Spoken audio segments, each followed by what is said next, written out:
सरफरोशी की तमन्ना अब हमारे दिल में है। देखना है जोर कितना बाजुए कातिल में है। शहीद भगत सिंह, जिन्हें 23 मार्च 1931 को 23 वर्ष 5 महीने और 23 दिन के अल्प आयु में ब्रिटिश सरकार द्वारा सुखदेव और राजगुरु के साथ फांसी की सजा दी गई। अगर भगत सिंह चाहते तो माफी मांगकर फांसी से बच सकते थे, लेकिन मातृभूमि के इस सच्चे सपूत को झुकना पसंद नहीं था।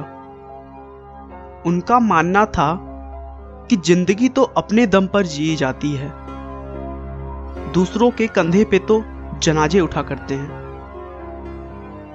भगत सिंह की विचारधारा महात्मा गांधी से बिल्कुल ही अलग थी।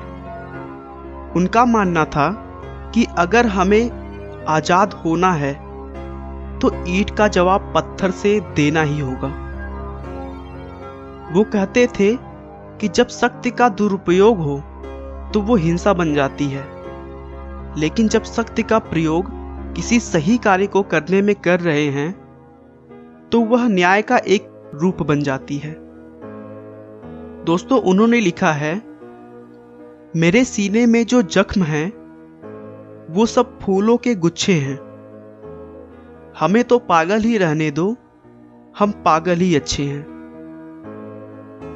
भगत सिंह का जन्म 27 सितंबर 1907 को पंजाब के जिला लायलपुर के बंगा गांव में एक सिख परिवार में हुआ था। बंगा गांव जो कि अब पाकिस्तान में है। भगत सिंह का जब जन्म हुआ था तब उनके पिता सरदार किशन सिंह और उनके चाचा अजीत सिंह और स्वर्ण सिंह अंग्रेजों के खिलाफ खड़े होने के कारण जेल में बंद थे। भगत सिंह के पैदा होने वाले दिन ही उनके पिता और चाचा को जेल से रिहा किया गया था। इस बात से भगत सिंह के घर में खुशियां और भी बढ़ गई थीं। भगत सिंह पढ़ाई के लिए दूसरे सिखों की तरह लाहौर की ब्रिटिश वाले स्कूल में नहीं गए थे, क्योंकि वह ब्रिटिश सरकार की शिक्षा नहीं लेना चाहते थे। इसीलिए उन्होंने दयानंद वैदिक हाई स्कूल में जाकर पढ़ाई की, जो कि आर्य समाज की ही एक संस्था थी। 1919 में जब केवल वह 12 साल के थे, उस समय जलियांवाला बाग में हजारों बेगुनाह लोगों को मार दिया गया। उनके दिमाग में यह बात ठेस कर गई थी।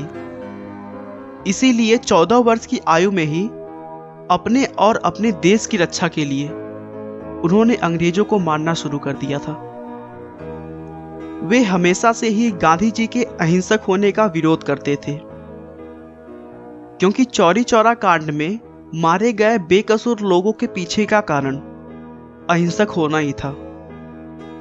जब चौरी चौरा कांड हुआ था उस समय भगत सिंह जी स्कूल में पढ़ाई कर रहे थे, लेकिन जब उन्होंने इस घटना के बारे में सुना तो 50 किलोमीटर पैदल चलकर वह घटना वाली जगह पर पहुंच गए।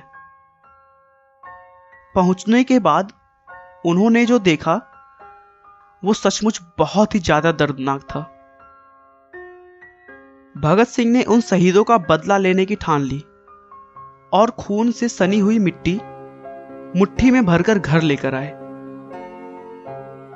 उसके बाद से ही भगत सिंह ने युवाओं को इकट्ठा करना शुरू कर दिया और एक अभियान की शुरुआत की, जिसका मुख्य उद्देश्य ईंट का जवाब पत्थर से देकर ब्रिटिश राज्य को खत्म करना था।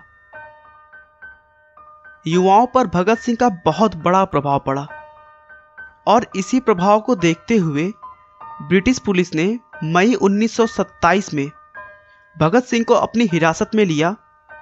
उनके ऊपर यह आरोप लगाया कि वे अक्टूबर 1926 में हुए लाहौर बम धमाके में शामिल थे। हालांकि हिरासत में लेने के 5 हफ्तों बाद उन्हें जमानत पर रिहा कर दिया गया था। ब्रिटिश सरकार मजदूरों के विरोध में एक बिल पारित करवाना चाहती थी, क्योंकि उन्हें भारतीय आम लोगों की परेशानियों से कुछ भी लेना देना नहीं था। लेकिन भगत सिंह चंद्रशेखर आजाद और उनके दल को यह बिल्कुल भी मंजूर नहीं था कि देश के आम इंसान जिनकी हालत पहले से ही गुलामी के कारण खराब हो रखी है वो और खराब हो जाए। इसी बिल का विरोध करने के लिए भगत सिंह और उनके साथी बटुकेश्वर दत्त ने दिल्ली की केंद्रीय असेंबली में 8 अप्रैल 1929 को बम फेंके। बम फेंकने का मकसद किसी की जान लेना नहीं था। उस बम के निर्माण के समय उसमें विस्फोटक की मात्रा नहीं के बराबर थी। उनका मकसद केवल बम के आवाज से ब्रिटिश लोगों को डराना था ताकि वह बिल पास ना हो सके। बम फेंकने के बाद भगत सिंह और उनके साथी ने अपनी इच्छा से गिरफ्तारी दे दी ताकि यह बात पूरे देश में फैल जाए और देश के अन्य भारतीय लोगों के अंदर भी स्वतंत्रता की भावना पैदा हो सके। देश की आजादी के लिए अपनी जान की परवाह किए बिना लड़ने वाले स्वतंत्रता सेनानी भगत सिंह, राजगुरु और सुखदेव को 23 मार्च 1931 की शाम करीब 7:33 पर फांसी दे दी गई और मात्र 23 वर्ष की छोटी उम्र में इस वीर सपूत ने हंसते हंसते फांसी के फंदे को चूम लिया और उनके नाम के आगे एक और पदवी जोड़ दिया गया, शहीद। शहीद भगत सिंह। दोस्तों, व्यक्ति को कुचलकर कभी भी विचारों को नहीं मारा जा सकता। आज भी शहीद भगत सिंह हमारे लिए एक बहुत बड़े प्रेरणा स्रोत हैं। आपका बहुमूल्य समय देने के लिए बहुत बहुत धन्यवाद।